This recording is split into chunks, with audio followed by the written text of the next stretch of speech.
Disney, the mega movie studio that also owns theme parks and television stations, beat back a proxy battle by Trian Partners CEO Nelson Peltz. The company has had trouble with its streaming services and its stock, and it drew unwanted attention from the longtime activists as its stock fell 35% over the past 3 years, while the Standard & Poor's 500 rose 28%. I'm Rosemary Miller here with Robert Shine, the Chief Investment Officer of Blanky Shine Wealth Management. Thank you so much for joining me today, Robert. My pleasure. So, Robert, why did Peltz lose?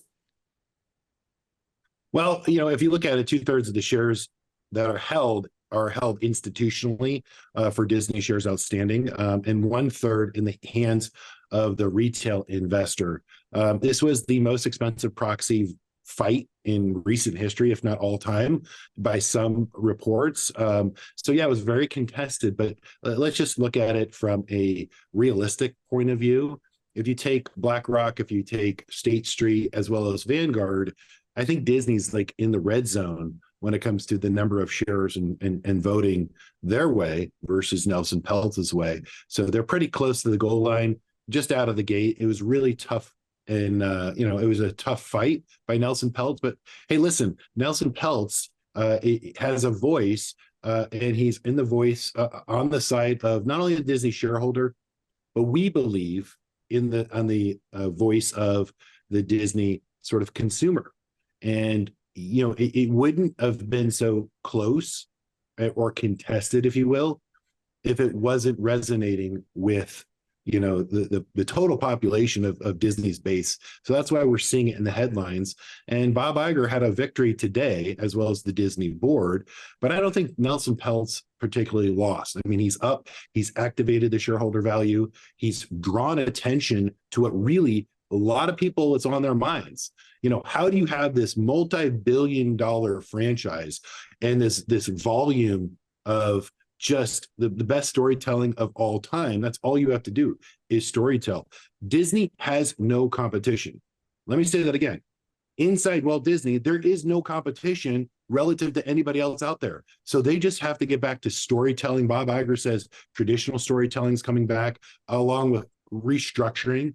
Obviously management. He's also going for streamlining efficiencies. He announced a $3 billion stock buyback and increasing the dividend. So he's not sort of, ignoring Nelson Peltz's view. At the same time, they're both saying the same thing. Bob Iger's back to make some more deals happen, I believe, moving forward. But Nelson Peltz has basically said, hey, listen, it's not just that. What about succession? So I think that's the biggest take-home point that we didn't hear anything from the Disney shareholder meeting about today. And Bob Iger is leaving a big question mark for everybody moving forward. Well, there's a lot to unpack there, but let's start with the major money managers, BlackRock and Vanguard, voting against Peltz. Why do you think they did that? I think it's one of those things where, there's nothing against Bob Iger. He has, if you look at his track record for the last 20 plus years, within Disney, he has done a phenomenal job. I've been a shareholder for 20 plus years as well. So I believe not only in the man, but in the story overall. It's one of the greatest American brands that we will ever see. Bob is a deal maker. He's made some of the greatest deals of all time. He's added so much value moving forward, again, in perpetuity for Disney. But at the end of the day, it's one of those things where, he's moving in the right direction. I think Nelson Peltz has just made a little bit noisier and sort of made it a little bit more accountable for the Disney board. Let's be honest. They just added James Gorman, a former colleague of mine at Morgan Stanley, the former CEO. James is phenomenal. He is a wonderful, sort of deal maker in itself, but he also pays attention to finance, right? Disney's gotten bloated with spending, and they have to cut the costs and make it more efficiency across the board. They can't just go out and have 5 duds in a row and think that they're doing great. Somebody has to hold them accountable, and it has to be from the shareholder standpoint. It's really the job of the board of directors. That's all Nelson's saying is like, hey, guys, we can't just keep losing. That's not the business that we're in. Mm-hmm. And earlier you mentioned that the consumers were really the ones supporting Peltz. So who else was supporting him of the shareholders? You have a lot of outspoken names out there, in a lot of wealth management companies, Neuberger Berman and a few others. that were out there, even the CalPERS, state of California, retirement. And ultimately, they're siding on the side of accountability for the board, for the management team of Disney in itself. It's not calling out one person. It's calling out hey, if you look at the performance, the S&P has crushed it. NASDAQ has doubled S&P over that same period of time.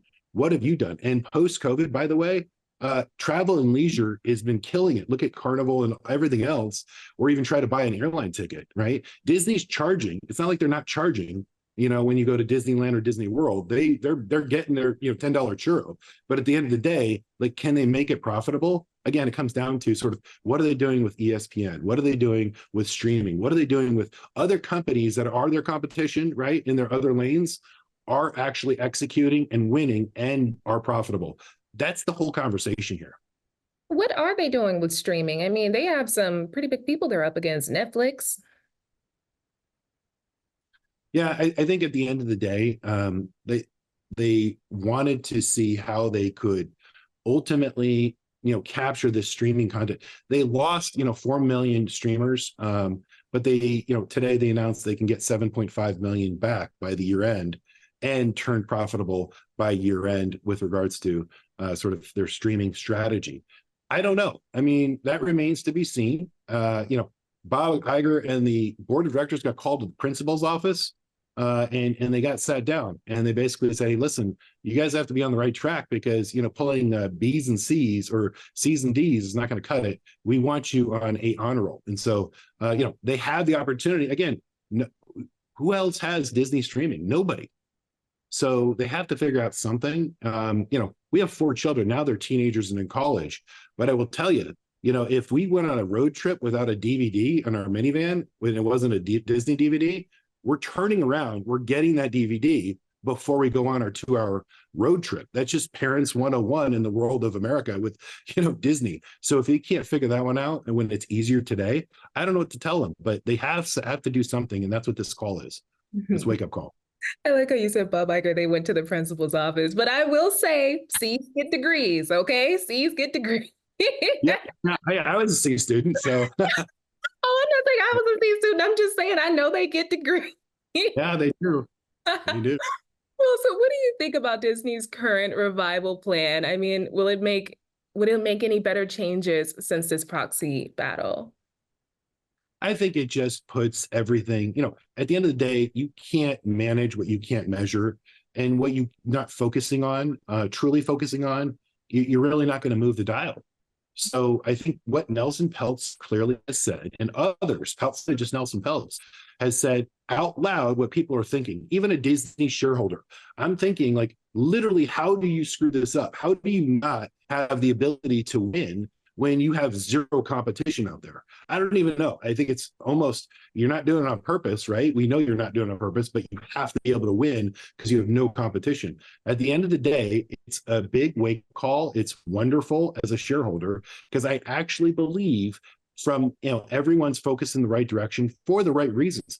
The experience for the consumer, they have to invest and reinvest to make it a little bit easier. I don't know, in the last, 5 years, they've changed the experience at the parks from like Genie to the, it's, I can't even go through it. It's like 5 or 6 iterations of, like, now it's Uber Fast Pass, like surge pricing on the things that you want to see at the times you want to go.